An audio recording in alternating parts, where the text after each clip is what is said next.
budget knife steels have come a long way. And on today's episode of Knife AQ, episode 199 of the series where I answer all your questions, sharp or dull, we're taking a look at some of the best budget knife steels available today and asking ourselves the question, does D2 still deserve a place amongst that group?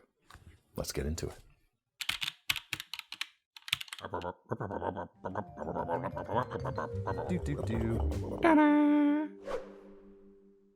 Hey everyone, David C. Anderson here, coming at you from the Knife Center. That's Thomas behind the camera as usual. Welcome to the show.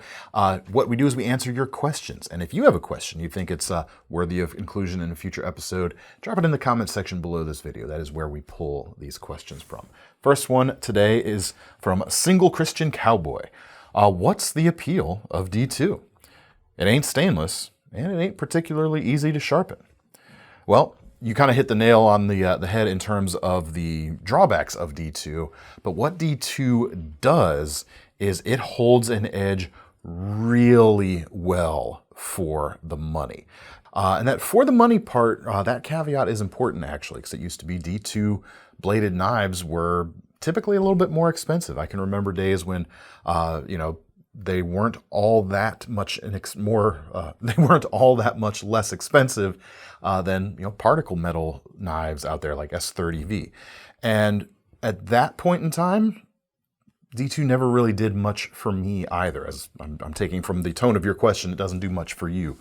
But it all changed, I think, with this knife right here. This may not have been the first affordable knife or budget knife with D2 tool steel, but it is certainly the one that kind of broke the floodgates wide open, and that is the Ontario Rat 2 in D2, the R2D2 as it is affectionately known. It's got a 3-inch drop point blade, a versatile handle, and that D2 blade steel which holds an edge up there with not too far off, honestly, from stuff like S30V. Properly heat-treated, S30V might hold an edge longer. In fact, it should probably hold an edge longer. But S30V is going to be tougher, and it is going to be easier to sharpen, and it is going to be stainless. The reason that D2 is harder to sharpen, even though it holds an edge well, you would think that knives that hold their edge better might be harder to sharpen. Well, it all comes down to the microstructure of this steel. It has very large, hard primary carbides, which is what gives it its edge retention, and also what gives it a good toothy type of edge, generally speaking, depending on how you sharpen it, of course. Those are very hard to sharpen through.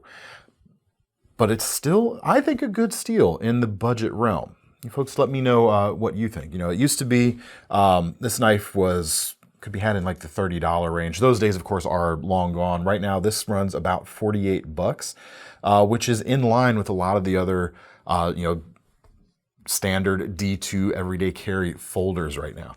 So while the R2D2 definitely kind of set the bar for a long time, I think it opened the floodgates, but in a way, the true dam bursting on the budget D2 movement did come some years later, and I think the poster boy for that movement is definitely the Elementum. Just a few cents over $50 nowadays, 3-inch D2 blade, hollow grind, liner lock, and flipper on this particular one. But it's a knife that compares very favorably, I think, to the Rat 2. It's got a little bit more modern sensibilities. We've got ball bearings in the pivot and a flipper tab as opposed to washers and thumb studs on the Rat 2. But they both do the job. They both do the job really well, and they hold an edge really well for the money. That's the key as far as I'm concerned.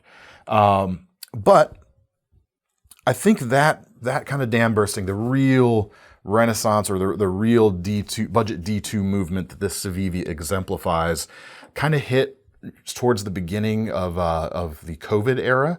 And we've all been through a lot since then. And I could see how people might want to move on a little bit from that time. And also people who collect, people who are excited about a genre like pocket knives. We're human. We always kind of want something new. So I can see why some people are kind of relegating D2 to their past. I think it's not deserved. I think it's still a fantastic budget steel in terms of edge retention. But we got to look at the other stuff that's out there because, as you mentioned, it's not stainless. It's a semi-stainless steel. It does have some chromium in it, but it is not stainless. It's not particularly easy to sharpen thanks to those big carbides. And those big carbides actually introduce places where the knife can kind of break under really tough, stressful situations. Its toughness is a little lower as a result. What else do we have? So D2, when it rolled its character, put most of its points in edge retention. Basically, yeah. Basically, as opposed to strength, So I've got some knives here in front of me that I think carry the other.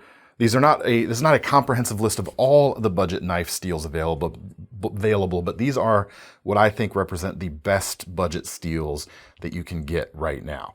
And I'll describe a little bit of the differences between them. If you're having trouble choosing between one type of steel or the other, this might help you. But honestly, they're all pretty good. All of these other options are stainless steel options. So if the semi-stainless nature of D2 scares you off a little bit, maybe you can take D2 off of your list and consider any other of these steels. You're going to be served pretty well. Two steels in particular I'm going to start with: 14C28N, a Sandvik steel, and Nitro V. They are not identical, but they are very similar. So we can kind of talk about them together a little bit in general speaking terms. 14C28N, you see it here on this USA-made Ken Onion designed Kershaw leak, a classic EDC folder that's been around for a while right now. It didn't always come with 14C28N. It used to come, I think, with 420HC back in the day, if I'm remembering correctly. But 14C is a really cool stainless steel, and it's probably... It's definitely up there with my favorite budget stainless options. And it's a steel that I would, kind of flexes a little bit above its price point, I think. Edge retention, it shouldn't, quote unquote, all things being equal, probably shouldn't last longer or have a longer lasting edge than D2, but it is still very capable. You have very small carbides in this steel. That does two things. One, it allows for a very fine edge very easily. It's very easy to sharpen, and you can get it almost so much sharper that it feels like the edge lasts longer because you're starting with a better edge to begin with. Those small carbides here also grant this steel an incredible amount of toughness. In fact, that is the area where this steel punches way above its typical price point these days. And that's something on a knife like this with a very acute tip that's going to come in handy. Acute tips like this are always in danger of, if you digging into something, you twist or pry just a little bit, you could snap that tip off. The extra toughness of 14C28N is a great option for blades like that. The leak these days is a bit over $70, so it's not quite budget for most people. But like the Elementum is kind of the poster boy for like the D2 movement. I think we've got kind of a new up-and-coming representative of 14C in the budget realm, and that would be Civivi's Yonder right here. Again, some nice benefits from the toughness there at the tip, especially on a thin blade stock like this. A little bit more robust to start with than the leak is, but really great option here. And this is like $57 right now. Nitro V, very similar. I believe it's, if I'm remembering correctly, it's actually an Austrian-made steel. Whereas the Sandvik steel there would be made in Sweden. I believe it's still made in Sweden. But here you've got the Boker Plus Modern Gentleman. Comes in about $51 right here with that Nitro V blade. Again, very acute tip with a hollow grind means the strength at that tip is compromised, purposefully so, in pursuit of piercing. That extra toughness of the 14C is a nice thing for sure. About a 3-inch blade, very cool micarta and stainless steel handles. Those stainless, actually, they feel almost like aluminum. I don't have it listed on the site what they are, but they're nice, and the flipping action is very nice on this knife as well. Other steels in the budget range, RPM 9. That's actually a proprietary steel from Artisan Cutlery and their subsidiary CJRB. It is a spray-formed steel, so it's kind of bridging the gap. It's in between your traditional steels, like the 14C and the D2, and your powder metal steels like S30V. This is a spray form version, essentially of a 9CR series steel. And that spray form technology shrinks the carbides down, basically. I'm way oversimplifying this for the sake of clarity here, but you're going to get more toughness than the 9CR. Probably not as tough as the Nitro V and the 14C28N, but extra toughness. Nice thing here, and the edge retention on these is very good as well. You can get it. This pyrite right here is on sale right now. This exclusive version of our pyrite is on sale for about $68, but you can get this steel on knives from CJRB around the $30 price point, which at that price especially is super compelling as far as I'm concerned for a stainless steel option. Also, you should check out, they've recently been showing some knives with a new spray form steel. They're calling it SF2, which is sort of a spray formed upgrade from 154 CM.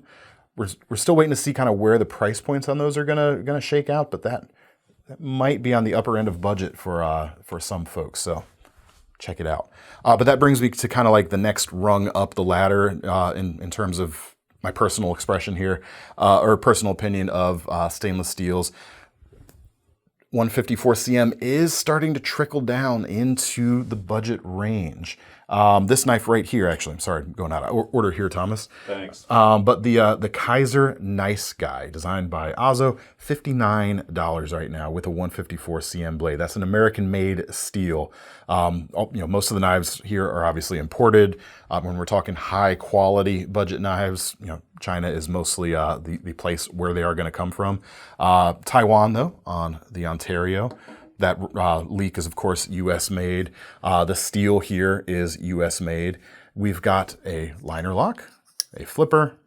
Kind of follows the same formula as the Elementum in a way, about the same blade length as well. Flat grind instead of hollow. $59, less than a tenner more expensive than the Elementum, and you get that upgraded steel. Kind of sitting in sort of like a similar bracket to me with 154 CM is VG10. We're not seeing too much VG10 really creeping down into the budget range yet, but there are some knives showing up with 10CR series stainless steel, which metallurgically is pretty equivalent to VG10, or kind of in the same bracket at the very least. Can't remember if I'm precisely correct about that being, an equivalent metallurgy, so I don't want someone in the comments to call me out, but more or less sits in the same tier.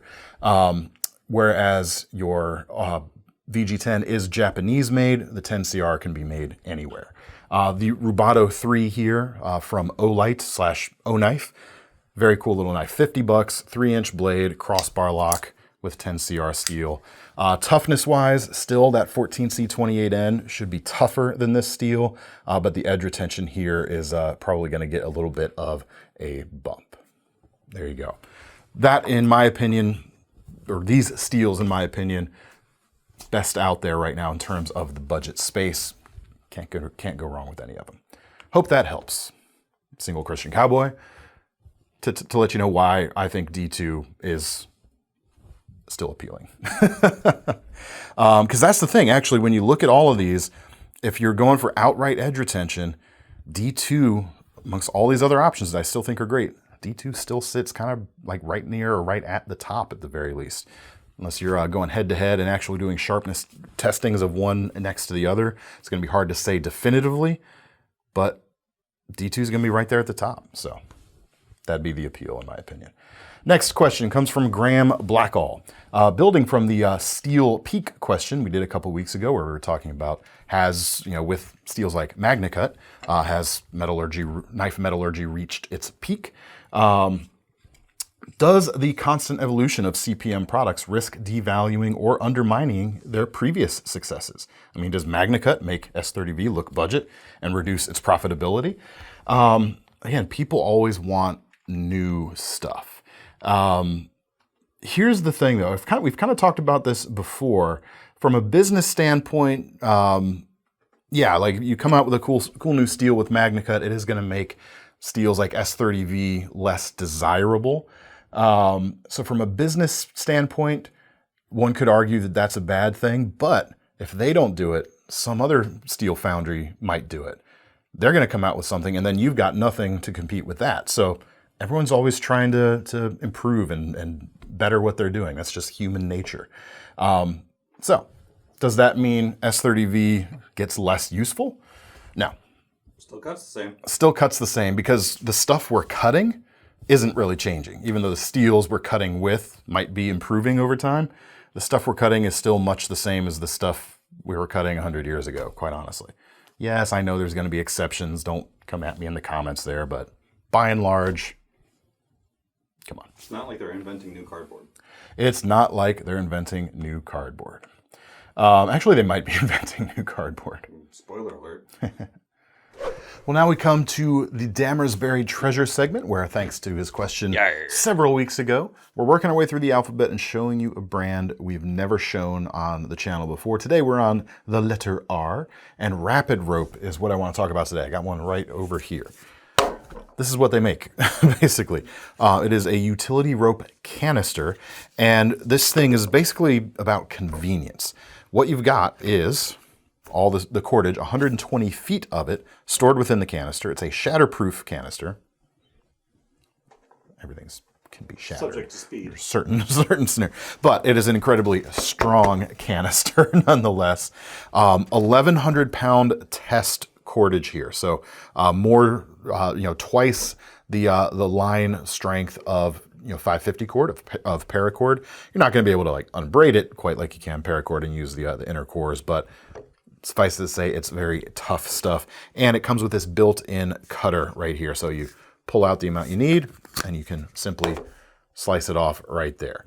Not the cleanest cut sometimes, as you can see, but super convenient. And that's what this is all about. I think this is a great item here to carry in a car, especially, or camping gear, potentially. But a car kit especially could benefit from something like this because of how neat things are kept and how convenient the whole setup is. I like the packaging as well, in addition to it being shatterproof. You've got some knot examples here on the back that you can use, made in USA, as you can see as well, which is always a cool thing. These are about 25 bucks. They come with different colors of cordage that you could get. Let me just check real quick to see if they sell what else they carry. Oh, they sell refills actually. So 25 bucks for this, 15 bucks for a refill for the cordage, which is not too bad. You can hang on to your shatterproof container. Looks like we've got a mini canister that holds about 70 feet as well. That's a $20 item right now. I think it's pretty cool. Let me know what you think. On to letter S next week. Well, now we come to the lightning round for today. First question is from Raging Utai. I'm thinking of getting the ESEE 5 or ESEE 6 just to have to work with and work in the backyard. Is there a better work knife? Not quite sure what if you're talking about work knife, I'm not sure what kind of work you're talking about where this might be, a work knife. But as far as working in the backyard, I think both of these knives are excellent survival knives and excellent, beatable tools, or beater tools, because they can take quite a beating and they got a great lifetime warranty. But in terms of backyard work, for me, these don't quite they don't quite line up with the intended purpose or the needs of that sort of thing. What I prefer for yard work, honestly, is a multi-tool with a saw and a machete. That's a great yard work combination. If I was going to buy something from the ESEE lineup, you could look at the Hungless. They call it a machete, but really it's a bit more of a thicker chopper. But a machete or a chopper, I think, has more utility for the type of yardage that I'm dealing with. And the multi-tool is going to round things out, especially with a nice saw. But, your needs, your mileage, and your acreage may vary than mine. But I think for yard work, generally, most things, I think a machete or a heavier chopper is going to be more useful than these kind of mid-sized survival knives that aren't going to chop and hack as well. And it's not like you have any kind of weight penalty. You're at the house. Just go get the thing. You're not schlepping it somewhere. I don't know. Your acreage may vary. I like that turn of phrase. It's pretty good. Yeah. Mr. Dank the Tank. Hello, DCA. Is there a knife with the same level of fidget factor as the SOG Terminus XR that you could recommend, preferably preferably similar price point. Sure, Terminus XR is about $60 right now. D2 steel, 3-inch blade. You've got a crossbar lock, so you can do that thing. You got a flipper tab, so you can do that thing, and you got thumb studs, so you can do that thing. You can reverse flick it a little bit, but it's a little harder to do with this knife. I got a knife here that does even more, and it is $10 more. It's about $69 for the least expensive versions, the Kaiser Cormorant with a 154 cm blade at $69. You've got a button lock as opposed to the crossbar lock, so you can still do that sort of thing. You've got a flipper square here at the back. You've got the thumb cutout here, so you can do the thumb action, you can do the reverse flick, and you've got a front flipper square, so you can do that front flipper stuff. And I even picked one out here. It's about the same color for you. Check them out. Next one's a fun one. This is from Sir Galeth. Most knife guys know that Spyderco invented the pocket clip. Well, they were the first to put a pocket clip on a knife. But pens had pocket clips a long time ago. I don't know who invented the pocket clip in general, but on knives, yes, Spyderco, I take your point. This is a lightning round, I gotta go faster. But who invented the wire pocket clip? Now, Spyderco does use wire pocket clips quite famously, but this is one where I actually don't know the answer to that question. Seth30V over there doesn't know the answer to the question either. So we're asking you, does anyone out there, can anyone point to the original wire pocket clip on a pocket knife? Learn me something, if you please. And now we come to our final question, which is, of course, our most seriousest of questions, which comes from Damyr. A very serious question. What is the best knife to fight against mosquitoes in the wild? Well, as everyone knows, when it comes to mosquitoes, the only way to fight them, you got to fight fire with fire here. So you have to go with the ESEE Zancudo, because Zancudo means mosquito. And look, even here on the back of the blade, you can see the type of mosquito it is. It's got a blade for the beak, or the proboscis. Nose. Snout. Mosquito trunk. The mosquito trunk, sure. I don't even know what to do with that, Thomas. Zancudo. And further proving the benefits of D2 steel in the real world. $37 for Zancudos these days. Yeah, they're not the most elegant looking of shapes, but they are built to work. They are inexpensive. They've got a great steel for edge retention. Edge retention for $1, hard to beat with D2 when you get into that $30 price range, for sure. Hope that helps. And that's all we've got for today, folks. Let me know what you thought down in the comments. If you want to get your hands on any of these knives, check out the links in the description. If you've got any alternate answers for folks, drop them below. Let me know your favorite budget knife steels as well. I should have asked that earlier. Drop them down below. While you're over at the Knife Center, don't forget, in addition to our long-running Knife Rewards program, you can also take advantage of new Sezzle payment options to split payments up into more manageable chunks if you wish. I'm David C. Anderson from the Knife Center. That's Thomas behind the camera. We're signing off. See you next time.